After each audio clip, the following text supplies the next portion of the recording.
Hello there. I hope you're having a great day. Today we're going to be talking about middle school and how you can begin preparing for college. Yes, in middle school, as early as middle school. We will talk about why that's important and what to do in this video.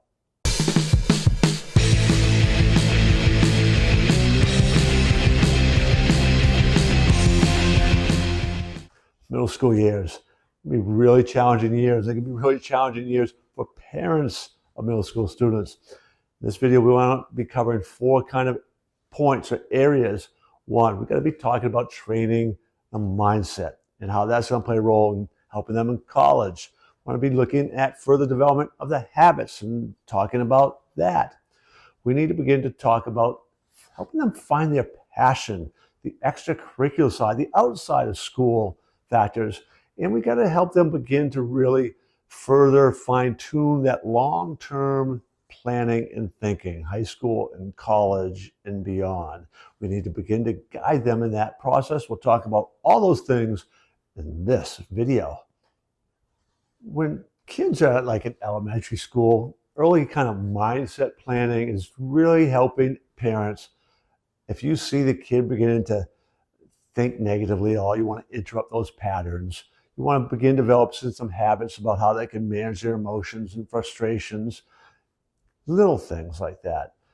When you're in middle school, hitting the teen years, you've had enough experiences now, you're getting to that maturity level where you can really begin to go through what I call the mindset transformation process. This is really when it begins. And there's aspects to this that middle schoolers should begin to be taught, right? They need to begin to understand that they are the ones who need to take responsibility for things like their memories, the labels they accept and give themselves, and the emotions that they have, and the strategies they use, and all these things that go into the mindset that they're in control of. They need to understand that. Then they need to begin to clean up their memories in the past and things they've been holding on to. And at this age in their life, they've been holding on to many.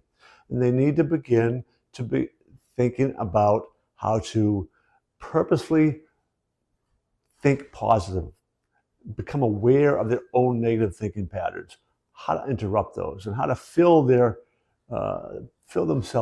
mind with good stuff and positive stuff.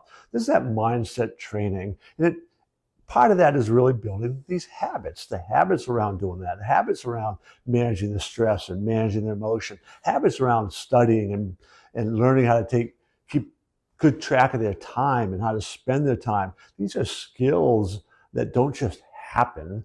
They have to be consciously and purposefully thought out and trained. And a lot of this will fall on parents. Schools do not do this well, but also morning and evening time when they're with you, these are crucial times for getting some habits beginning to develop. So I can tell you numerous examples, but there's a couple from kids that I've worked with over the years that show the value of this. So two of them in particular who I use quite a bit because they are such good examples of what's possible and what can happen. And one of them, when she came to us, really struggled to attend to school physically, but also emotionally.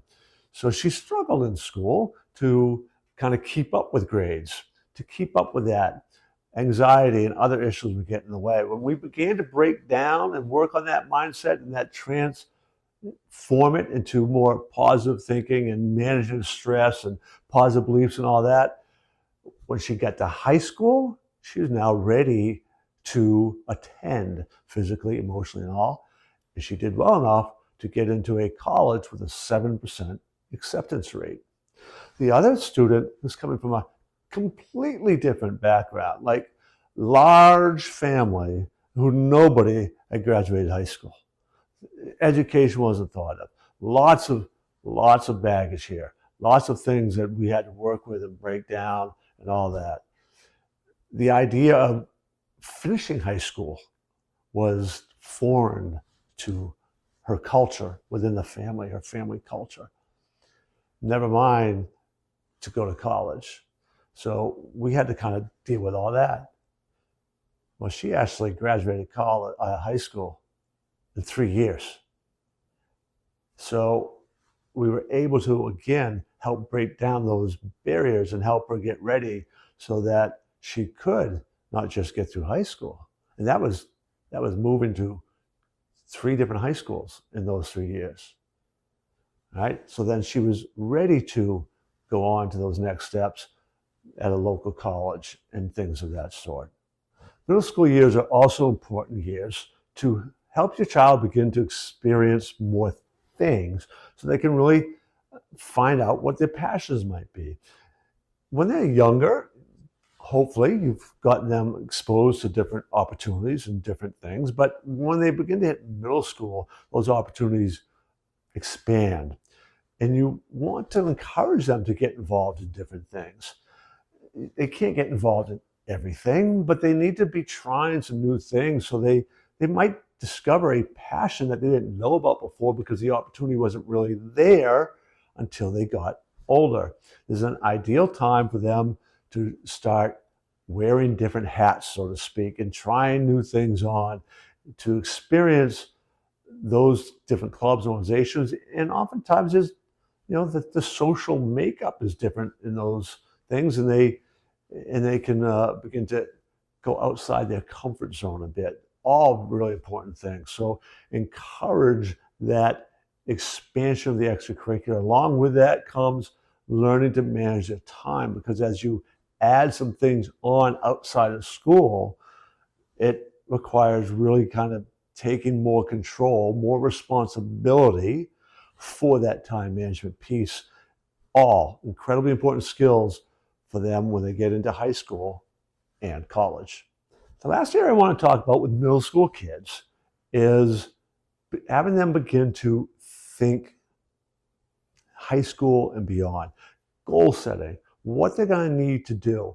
What are some of their skill sets? What are some of those things that they might want to be thinking about that will shape some of those elective courses they can do in high school? Some of that planning I've talked about in other videos, where they need to kind of see what the gaps might be for what their high school offers, what they need to do to get into certain colleges, what that process will be like. Have them begin to experience that. If your school has a good middle school guidance program, there are lots of programs that they can expose them to so that they'll begin to kind of get a sense of different jobs, what those jobs entail, what those skills entail, what that education might look like. This is where you as a parent will want to kind of ask what the guidance departments at your school do. Middle school, very often, like the school districts I worked in, we had programs for that. We got kids out in one district I worked with a group of kids I worked with. They actually had a program where it was help funded by one of the business organizations. I think it was Rotary Club. And they helped fund this program where they got some kids working to experience different jobs. They would do short little internships to help small business owners out and all. The business owners didn't pay them. It was actually funded through, I believe, again, it was through Rotary. What a great example of helping these young middle, and in this case, even early high school kids begin to experience different entry-level type jobs before they're really old enough to go out and work on their own. So there's all kinds of different ways that schools and communities can help in that process of kids begin to set goals, begin to find out what the college process is going to be like, what they'll need to do to get through high school and into that college that they want, and that begins in middle school. That wraps up another video and another opportunity for me to ask you to consider subscribing to my channel, checking out all the other videos, looking at all the things that I keep trying to put out there to help you guys answer questions that we often get. But you also might be interested in registering for our free webinar, Emotional Hygiene, because in that webinar, we'll talk a little bit about some of the skills that you can help your middle school child develop around emotional management, because middle school years and emotional management can be a real challenge. So check that webinar out today, subscribe to our channel, and then we'll see you in the next video.